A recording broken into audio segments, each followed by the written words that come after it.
हम सब कुछ महान ग्रंथों के बारे में जानते हैं, वो किताबें जो हमारी संस्कृति और हमारी सोच की नींव है।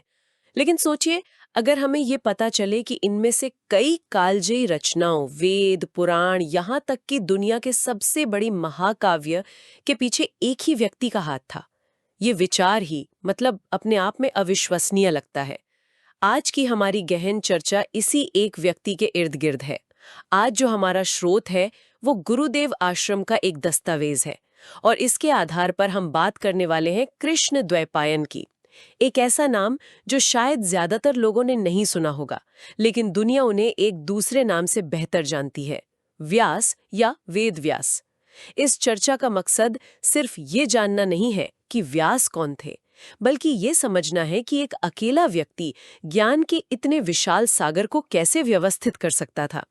हम उनके नाम के पीछे के रहस्य, उनके अविश्वसनीय योगदान और उस महाकाव्य में उनकी उस हैरान कर देने वाली भूमिका पर भी नजर डालेंगे, जिसे उन्होंने लिखा भी और जिया भी। तो चलिए शुरू से शुरू करते हैं।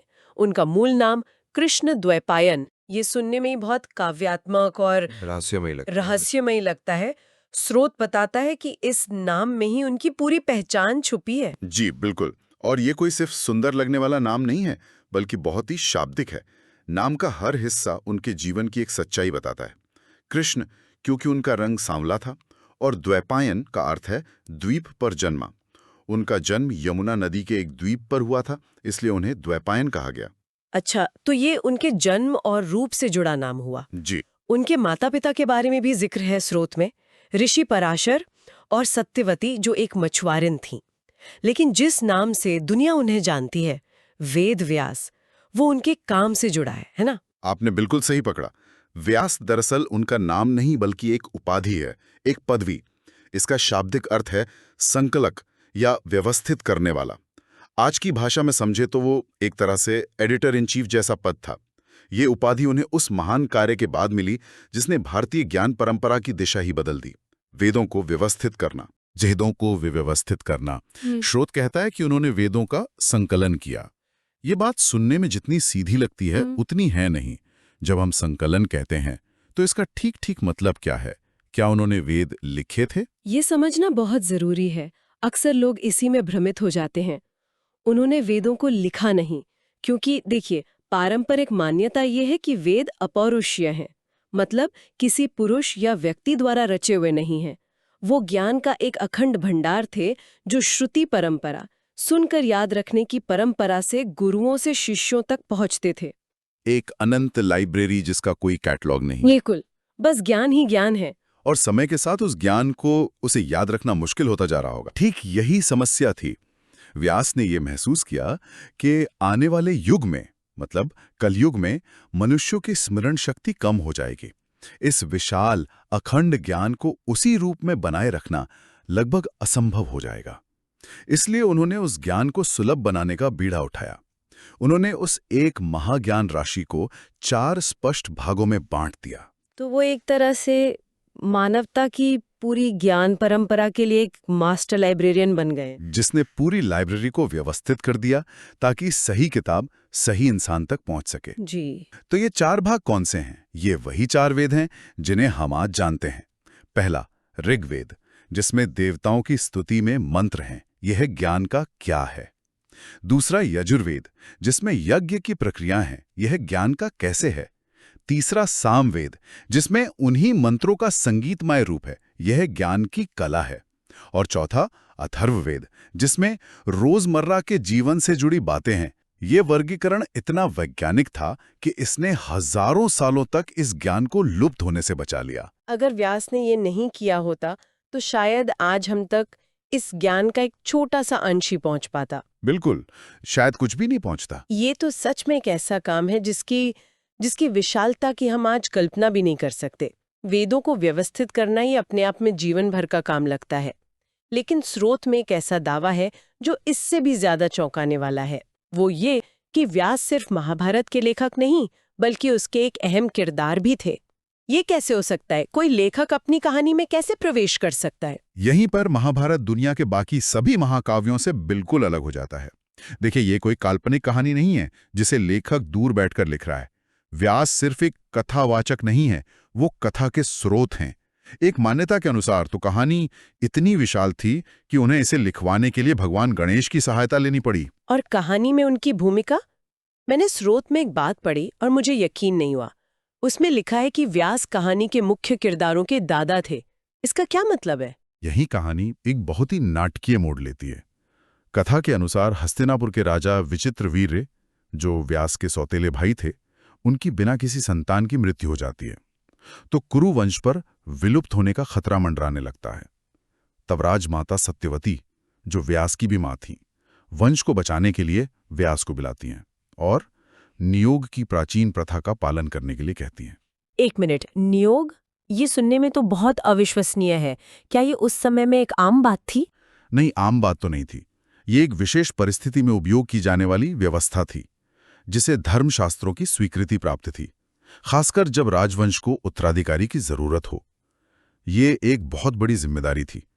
व्यास तो एक तपस्वी थे, उनका राजपाट से कोई लेना देना नहीं था, लेकिन मां की आज्ञा और कुल धर्म का पालन करने के लिए वो इसे स्वीकार करते हैं। और इसका परिणाम क्या हुआ?